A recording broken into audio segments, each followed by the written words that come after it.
It's as if we're right here on the pattern, and we're going to be making this outside triangle in order to give you a nice flat edge over the top.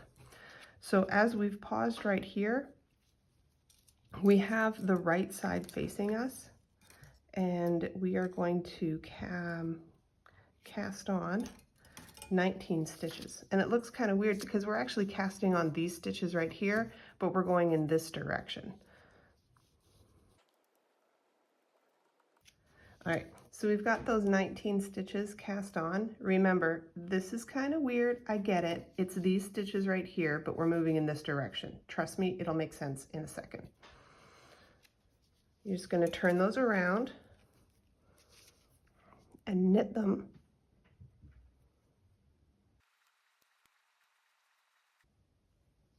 All right, we've got one left, and look where we are now. So I've knit them back to the center. We cast them on here, I turned this portion, and now we've got our edge and our one stitch that was on there originally.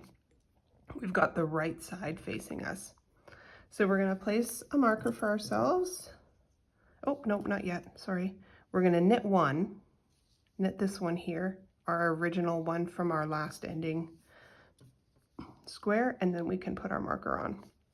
And now we're just going to pick up our 19 stitches along this edge, which is this right here.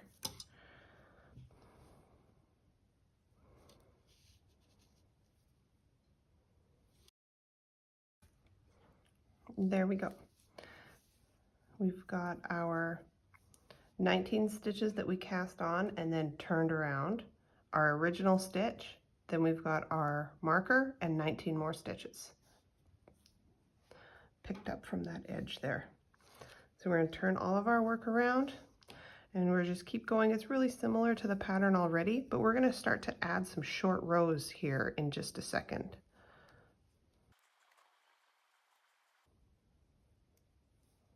We're going to slip the marker when we come to it, purl the next stitch just like we've been doing, but this time we're just going to knit out 9 stitches.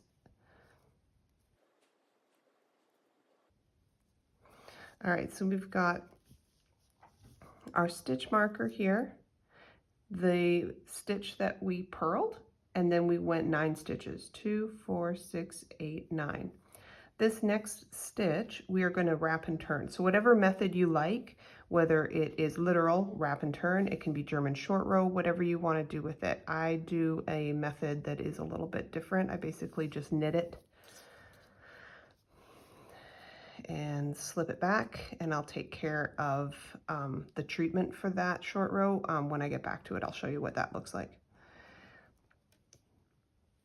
So we're going to go back and do our central double decrease like we have been doing for all of our miter squares.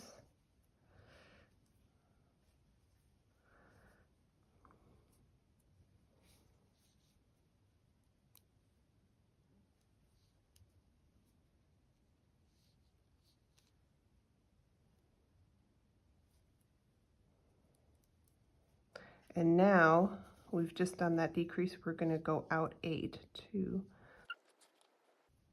and then we're going to wrap and turn our 9th stitch from the marker. So I'm just doing, my method is just knitting it and slipping it back, but you can use whatever short row method you want to use. All right, now we're going to go back basically all the way following the pattern. So getting to the stitch marker here, slipping it, purling the next stitch, and then make your way all the way back to that previously wrapped stitch. So if you use German short rows, or if you use the actual wrap and turn short row method, yours might look a little bit different. But with German short rows, you're either going to have two, somehow you're going to end up with 2 loops that you're going to knit together. So I'm just picking mine up, placing it, and then knitting those together when I come to it. With German short rows, you'll already have 2 there. With wrap and turn, you will have like a leg that you need to pick up in order to take care of your short row. Some people feel like on garter stitch, you don't need to do that at all. I think it looks a little bit cleaner, but just as long as you're consistent through the whole project, it's really not going to make that much of a difference. All of your short rows are going to appear up here at the very edge. So it's really your choice. then you're going to wrap and turn the next stitch. Oops, sorry that I bumped my camera there. You're going to wrap and turn your next stitch and just continue. So now we're going to move across, following our pattern as we have been. Do our central double decrease in the middle.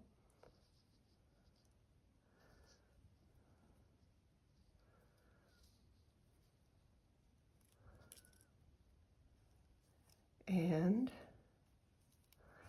go to that